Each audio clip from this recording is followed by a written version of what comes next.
하나님의 말씀 함께 보겠습니다. 로마서 10장 14절에서 21절까지 말씀입니다. 로마서 10장 14절에서 21절까지 말씀, 우리 한 절씩 교도하겠습니다. 제가 먼저 봅니다. 그런즉 그들이 믿지 아니하는 일을 어찌 부르리요? 듣지도 못한 일을 어찌 믿으리요? 전파하는 자가 없이 어찌 들으리요? 보내심을 받지 아니하였으면 어찌 전파하리요? 기록된 바 아름답도다 좋은 소식을 전하는 자들의 발이어함과 같으니라. 그러나 그들이 다 복음을 순종하지 아니하였도다. 이사야가 이르되 주여 우리가 전한 것을 누가 믿었나이까 하였으니, 그러므로 믿음은 들음에서 나며 들음은 그리스도의 말씀으로 말미암았느니라. 그러나 내가 말하노니 그들이 듣지 아니하였느냐? 그렇지 아니하니 그 소리가 온 땅에 퍼졌고 그 말씀이 땅 끝까지 이르렀도다 하였느니라. 그러나 내가 말하노니 이스라엘이 알지 못하였느냐? 먼저 모세가 이르되 내가 백성 아닌 자로서 너희를 시기하게 하며 미련한 백성으로서 너희를 노엽게 하리라 하였고, 이사야는 매우 담대하여 내가 나를 찾지 아니한 자들에게 찾은 바 되고 내게 묻지 아니한 자들에게 나타났노라 말하였고, 이스라엘에 대하여 이르되 순종하지 아니하고 거슬러 말하는 백성에게 내가 종일 내 손을 벌렸노다 하였느니라. 아멘. 자, 오늘 같이 말씀 보겠습니다. 오늘은 로마서에서 복음을 전하는 자들의 발이 아름답다라고 하는, 우리가 참 잘 아는 말씀을 가지고 같이 이제 나눠보도록 하겠는데요. 이 말씀을 풀기 위해서는 그 중요한 것을 우리가 하나 알아야 됩니다. 그것은 로마서가 왜 기록되어졌는가, 그러니까 바울이 로마서를 왜 썼는가라고 하는 것이 중요합니다.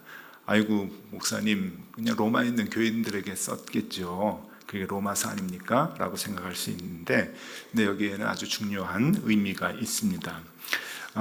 왜 로마서를 썼는가 하면은요, 로마서 1장 13절에 이렇게 나옵니다. 로마서 1장 13절에 형제들아, 내가 여러 번 너에게 가고자 한 것을 너희가 모르기를 원하지 아니하노니, 이는 너희 중에서도 다른 이방인 중에서와 같이 열매를 맺게 하려 함이로되 지금까지 길이 막혔도다.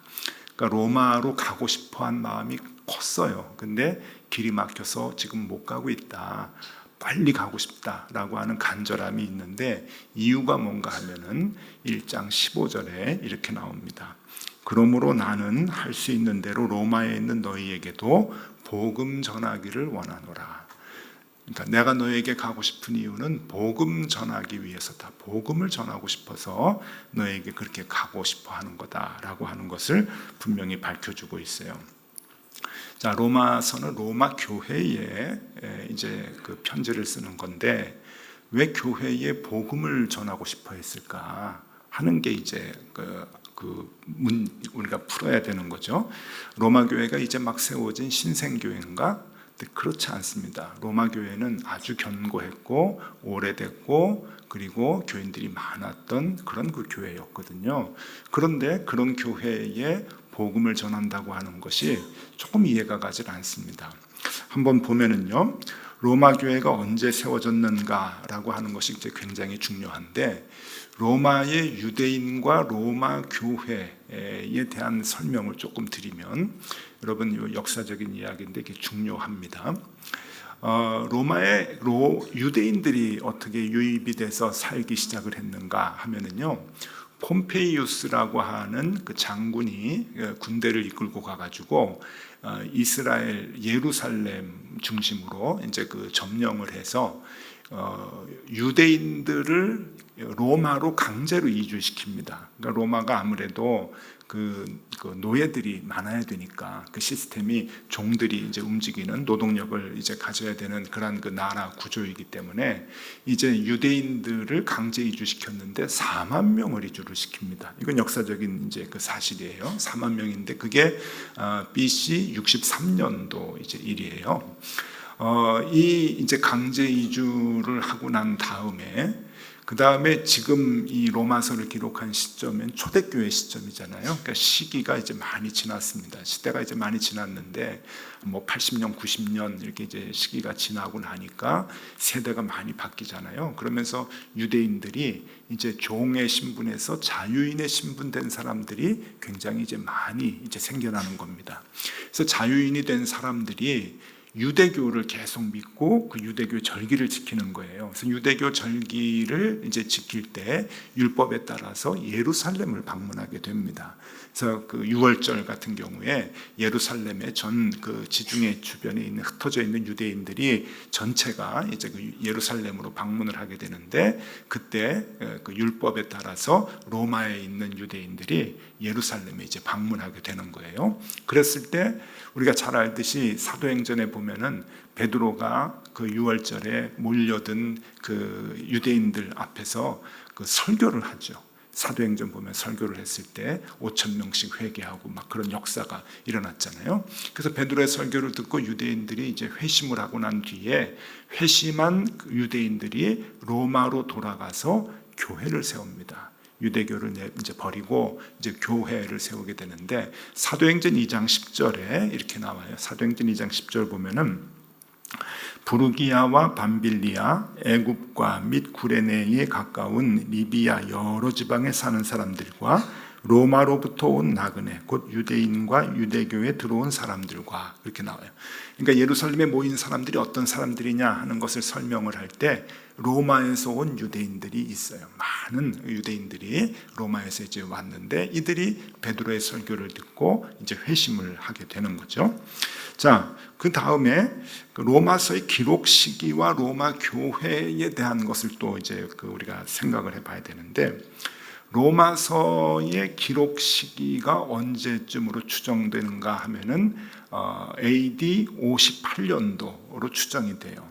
이것은 이제 로마서에 기록되어 있는 문맥과 또 사실들을 이제 설명하는 것과 이제 역사적인 사실들 이렇게 기록을 보면은 58년경이다. 로마서를 이제 기록을 이제 한 것으로 이제 보고 있는데, 그 이전에 클라우디오 황제의 그 유대인 추방령이라고 하는 게 있어요. 로마에서 유대인들을 추방을 하는데 그게 49년도에 있습니다. 이 클라우디오 황제 때 유대인 추방을 왜 했는가 하면은 유대인들이 서로 쌈박질을 해서 그런 거예요. 아주 심하게 싸웠단 말이죠. 왜 싸웠는가 하면은 유대교 사람들과 그리고 그리스도교 사람들이 서로 다퉜습니다. 로마 교회 사람들이죠. 그러니까 유대교를 믿는, 하나님을 믿는 사람들, 믿는다고 하는 사람들, 그리고 이제 예수 그리스도의 복음을 가지고 새롭게 교회를 세운 사람들끼리 이제 다툼이 일어나가지고 클라우디오 황제가 유대인들 다 로마에서 추방해라라고 하는 역사적인 이제 사건이 이제 있었어요. 이게 이제 왜 중요한가 하면은 적어도 AD 49년에 로마 교회가 유대인들과 싸울 정도로 컸다고 하는 거예요. 이게 그 다음에 또 이제 보면은 성령 강림 후에 베드로가 예루살렘에서 전도를 했잖아요. 설교를 했어요. 그때 회심을 해서 이제 로마로 돌아가서 교회를 이제 세웠다고 이제 가정을 했을 경우에 로마 교회의 설립 시기는 언젠가 하면은요, AD 30년 정도에 설립됐다고 보고 또 AD 49년도까지 이렇게 폭이 있는 거예요. 30년에 세워졌을 것이다 라고, 이제 빠르면 30년, 아무리 늦어도 49년에는 교회가 있었다 라고 이제 하는 거예요. 49년도에 그 클라우디오 황제가 유대인들을 추방했을 때 요세푸스라고 하는 역사학자가 뭐라고 기록하냐면은 큰 무리가 추방당했다고 얘기합니다. 숫자는 나오지 않는데 엄청나게 큰 무리가 추방당했다. 그러니까 로마 교회의 교인들이 이제 굉장히 많이 이제 추방을 당할 정도로 교회가 이제 컸다고 하는 거예요. 그러면 로마서를 기록했을 당시를 기준으로 봤을 때 로마 교회는 세워진 지가 몇 년이 된 교회인가? 아주 길게 잡으면은 28년이 된 교회고, 짧게 잡으면은 10년 정도가 된 교회예요. 아무리 짧게 잡아도 10년 이상은 된 교회가 로마 교회라고 하는 거죠. 그래서 대체적으로 신학자들은 한 20년 정도로 보는 거예요. 20년 정도가 된 이 중견교회, 교인이 많은 로마 교회에 지금 바울이 편지를 쓰는 거예요. 근데 뭐라고 편지를 쓰는가 하면은 내가 너희에게 가고 싶다. 근데 이유가 뭐예요? 너희에게 복음을 전하고 싶다. 여러분, 이게 말이 돼요? 해외에 있는 어느 선교사님이 높은 뜻 덕서교회에 오고 싶어 하셔요. 그래서 왜 오고 싶어 하십니까? 당신네들한테 복음을 전하고 싶습니다. 여러분, 기분이 어떠세요? 조금 찝찝하죠? 우리 잘하고 있는데 왜 우리한테, 우리 벌써 세워진 지 6년째입니다. 지금 복음으로 똘똘 뭉쳤는데 왜 복음을 전하려고 그러시죠?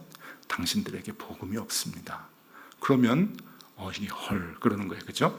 이게 뭐야? 지금 이제 이런 상황인 거예요.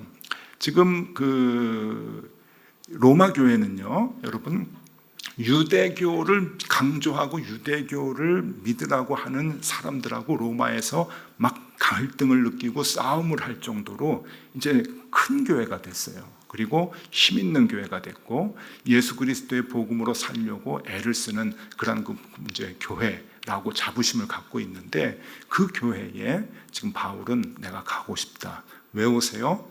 복음을 전해야 되겠습니다 라고 하는 그 얘기를 하고 있습니다. 자, 이게 무슨 말일까요? 뭐 단순하게 보면은 로마 교회는 복음이 없었다라고 볼 수도 있겠지만 꼭 그렇게 단순하게 풀 수 있는 문제는 아닙니다. 높은 뜻 덕서 교회에 복음을 전하고 싶습니다라고 얘기할 때 그게 단순한 얘기가 아니라고 하는 거예요. 우리 복음 있으니까 오지 마세요. 우리 오 목사님이 설교 잘하시니까 오지 마세요. 그런 얘기가 아니라는 거예요. 한 사람을 소개시켜 드릴 텐데, 스탠리 존스라고 하는 분이 계십니다. 제가 참 좋아하는 분인데 미국의 이제 감리교 목사님이시면서 현대 선교의 아버지라고 하는 이제 그런 분이에요. 선교에 대해서 아주 귀한 이제 선교사 출신이시고 선교에 평생 헌신하셨고 인도 선교에, 그리고 선교에 대한 아주 그 현대의 중요한 이야기들을 많이 하셨는데, 요즘 뭐 미국에서 성령 운동이 일어난다고 하는 뭐 에즈베리 신학교가 있잖아요. 그 에즈베리 신학교의 대표적인 이제 그 선교사님이십니다. 거기 출신에. 근데 이분이 그 인도에 평생 이제 그 선교에 헌신을 하면서 선교사의 아주 중요한 책을 하나 쓰세요. 인도의 길을 걷고 있는 예수라고 하는 책을 쓰십니다. 인도의 길을 걷고 있는 예수. 한번 선교에 관심 있는 분들은 한 권씩 사서 이렇게 보시면 좋을 것 같아요. 한국어로 이렇게 번역되어 있는 버전들이 이렇게 몇 권 이렇게 있습니다. 근데 여기에서 이분이 아주 중요한 얘기를 해요. 이 얘기를 여러분들에게 좀 들려드리고 싶어서 스탠리 존스를 소개한 건데, 교회는 선교의 주체이자 선교의 객체이다 라고 하는 얘기를 해요. 그러니까 교회는 선교의 주체이죠. 그죠? 우리가 복음을 전하잖아요. 선교사님도 파송하고 선교의 주체인데, 또 다른 각도에서 선교의 객체다. 그러니까 교회는 선교를 받아야 되는, 복음을 받아야 되는 객체다라고 하는 이야기를 합니다. 자꾸 좀 이상한 얘기가 지금 되는 거예요. 그죠? 교회는 그러면 우리도 복음을 들어야 되는가? 복음을 들어야 되는 거죠. 교회도 선교의 객체가 될 수 있기 때문에 그래요. 선교의 대상자예요. 저도 그렇고 여러분들도 그렇고 선교의 대상자라고 하는 거예요. 자, 교회가 복음을 필요로 하는 것은 복음을 전하기 위함이시죠. 그래서 이제 선순환이 돼야 되는데 17절 말씀 볼까요? 오늘 본문 17절 말씀에 그러므로 믿음은 들음에서 나며 들음은 그리스도의 말씀으로 말미암느니라. 복음을 들을 때 믿음이 나는 거예요. 복음을 들을 때 이제 믿음이 나고 그 믿음이 또 사람을 전파하고 그것이 복음을 전파하는 선순환, 자꾸 이렇게 이제 리사이클이 된다고 하는 거죠. 14절, 15절 계속 읽어드리면은 그런즉 그들이 믿지 아니하는 일을 어찌 부르리요? 듣지도 못한 일을 어찌 믿으리요? 전파하는 자가 없이 어찌 들으리요? 보내심을 받지 아니하였으면 어찌 전파하리요? 기록된 바 아름답도다 좋은 소식을 전하는 자들의 발이요 함과 같으니라. 우리가 너무 잘 아는 말씀이에요. 많이 들어왔던 말씀인데 우리는 이 말씀에 대해서 조금 오해를 합니다. 뭐라고 생각을 하냐면은, 그래서 복음을 전하는 자들의 발이 아름다워, 복음을 전하는 게 중요해 라고 생각을 하고 있지만, 이거는 뭐 그런 얘기가 아니고, 여러분 동그랗게 이제 원을 그려보면은 선순환이 된다고 하는 거예요. 선순환. 그러니까 교회라고 하는 곳은 복음을 들어야 되고, 그 들음에서 믿음이 나오고, 그 믿음에서 사람을 전파하고, 그리고 그 사람을 보내는 사람이 또 복음을 전파하고, 그 복음을 전파하는 게 또 이제 말씀을 듣게 하고, 그 말씀 들은 것이 또 믿음을 낳게 하고, 그 믿음이 또 사람을 보내고, 그 사람이 복음을 전파하고. 그래서 이렇게 자꾸 선순환이 돼야 된다고 하는 거예요. 선순환. 교회에서 이 네 가지, 여기서 얘기하는 이 네 가지 단어가 교회에서 유기적으로 계속 일어나야 되는 거예요. 여러분 요새 이제 건강에 대해서 관심이 많으시잖아요. 건강이 이제 뭐냐? 혈액순환이라고 다들 얘기를 해요. 혈액순환이 제일 중요하죠. 혈액이 잘 순환이 돼야 되는데, 혈액순환에서 어느 한 곳이 탁 문제가 생겨가지고 막히면 몸이 전체적으로 다 망가지잖아요. 그리고 죽음에 이르게 되는 거고, 그게 이제 가장 큰 문제잖아요. 그래서 혈액순환을 이제 잘 해야 되는데, 혈액순환에서 어느 한 군데서 딱 맥혀버리면은 그냥 사람이 죽는 거예요. 다 망가지는 거죠. 선순환이라고 하는 것은 들음과 믿음과 그리고 보냄과 그리고 전파하는 모든 것들이 선순환이 돼야 되는데, 어느 한 곳에서 맥혀버리면 다 죽어버리는 거예요. 그게 교회의 특성이라고 하는 거예요. 그러니까 사람만 열심히 보내야 된다? 아닙니다. 모든 교인들이 복음을 듣지 아니하면 죽는 거예요. 복음을 들었는데 믿지 아니하면 그 조직은 망가지는 거예요. 믿었는데 사람을 보내지 아니하면 그 교회는 있으나마나한 무용지물이 되는 거고, 사람을 보냈는데 복음이 전파되지 않으면 그것도 문제라고 하는 거죠. 다 교회가 망가지고 교회가 죽는 요인이 되는 겁니다. 그래서 이 네 가지가 유기적으로 잘 돌아가야 되는 거예요. 그러니까 여러분, 우리가 지금 복음을 얘기하고 여러분들이 복음을 듣고 또 성경을 읽고 하는 그 복음을 듣는 일들이 교회를 살리는 일인 거예요. 거기에서 믿음이 나오는 거고, 그 믿음이 사람을 보내게 만드는 거고, 그리고 그 사람들이 또 복음을 전하게 하는 거고. 그러니까 교회는 얼마나 중요한지 몰라요. 그래서 우리가 이 여러 이제 교회도 부서가 있고 부분들이 있지만은, 이 모든 것들이 선순환이 될 때 교회는 건강하게 이제 그 복음을 전하는 하나님의 교회가 될 수가 있다라고 하는 거예요. 어려서부터 우주에 대한 관심을 많이 가졌는데, 우주는 남자들 아이들도 뭐 다 좋아하죠. 미국에서 나사를 만든 해가 1958년도입니다. 1958년도에 이제 구소련하고 우주 개발 경쟁에서 미국이 이제 자꾸 밀리니까, 이 우주선도 먼저 올려보내고 우주인도 먼저 올라가고 그러니까 미국이 이제 안 되겠다 싶어서 1958년도에 이제 나사라고 하는 거를 이제 거창하게 만들고 예산을 쏟아붓습니다. 그리고 1961년도에 케네디 대통령이 취임하자마자 뭐를 선포하는가 하면은 1960년대가 끝나기 전에 사람을 달에 보내겠다. 그러니까 보내는 거로 끝나지 않고 보낸 사람을 다시 데려오겠다. 그 선언을 이제 해요. 그게 이제 결국은 1969년도에 이제 달 착륙에 성공을 하게 되죠. 근데 그 선언을 1961년도에 합니다. 아주 대대적으로 이제 그 일을 위해서 이제 일을 하는데, 그래서 나사를 만들어 놓고 거대한 조직이 돌아가요. 나사를 만들고 나사 직원이 40만 명이었으니까 어마어마하죠. 그 조직이 이제 돌아가는데, 케네디 대통령이 한번 방문을 이제 했다는 거예요. 이제 재미있는 이제 일화가 있는데, 이렇게 이제 방문을 하니까 대통령이 오니까 각 이제 부처에 있는 사람들이 나와가지고 다 도열을 하고 이제 서 있는데, 그 청소하는 흑인 할아버지가 있대요. 할아버지가 청소하다가 대통령이니까 그 사람들 뒤에서 그냥 이렇게 서가지고 이제 있는데, 이렇게 대통령이 가다가 보니까 흑인 할아버지가, 머리가 희끗희끗한 할아버지가 뒤에 서 있으니까 이게 무슨 박사 같잖아요, 꼭. 그죠? 그래서 무슨 일 하는 것 같아가지고 이제 그 앞에 가서 당신은 어떤 일을 하느냐라고 물어봤대요. 그랬더니 이 할아버지가 하는 얘기가, 저는 정리하고 청소 담당인데, 그렇죠? 청소부니까 정리하고 청소하는 담당인데 인간을 달에 보내는 일에 협력하고 있습니다. 글들어요. 이게 이제 재밌는 이제 일화인 거예요. 이게 유명한 일화요. 청소부가 하는 얘기가 인간을 달에 보내는 일에 협력하고 있습니다. 자존감도 굉장히 높은 사람이에요. 예, 자기의 아이덴티티가 그냥 확실한 사람인데, 여러분, 우리가 그런 마음으로 신앙생활을 감당해야 됩니다. 그렇죠? 당신은 뭐 하는 사람입니까? 우리 오늘 본문 말씀에 보니까 내일이 선교바자회예요. 등골이 오싹하지 않으세요?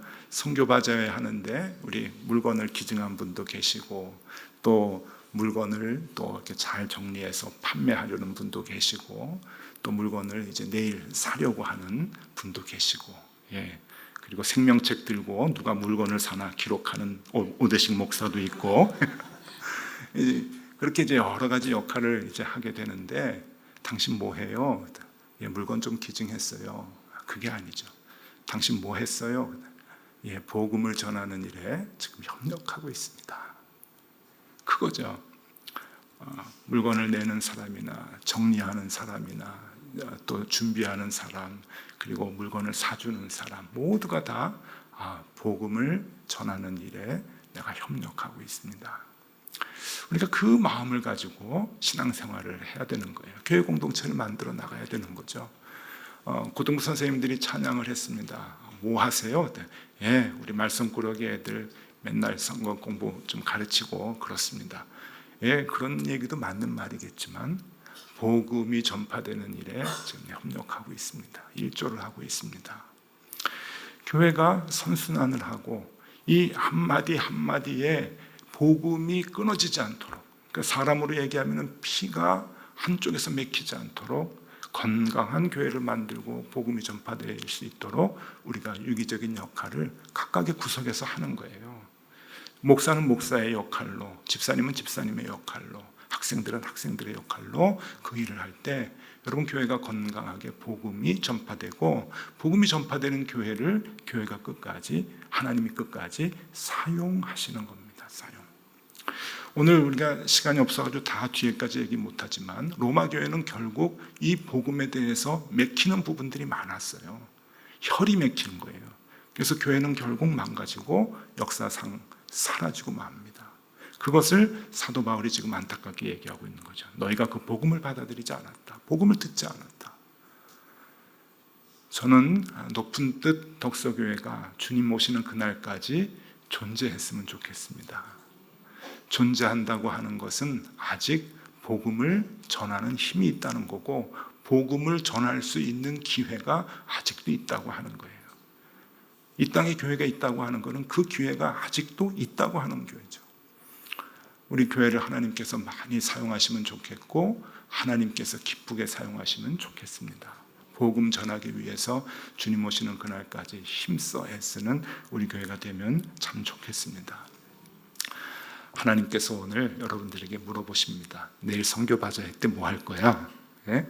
그러면 여러분, 복음 전하는 일에 일조하겠습니다. 협력하겠습니다.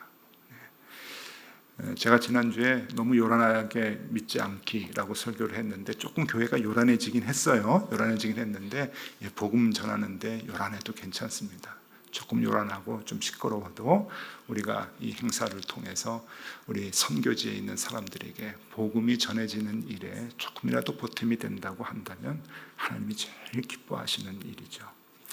그것뿐만이 아니고 오늘 고등부 선생님들의 찬양과도 같이, 내용과도 같이 우리의 손과 발이 이 땅을 살아가는데 예수님을 드러낸다고 하는 건 얼마나 귀한 일입니까?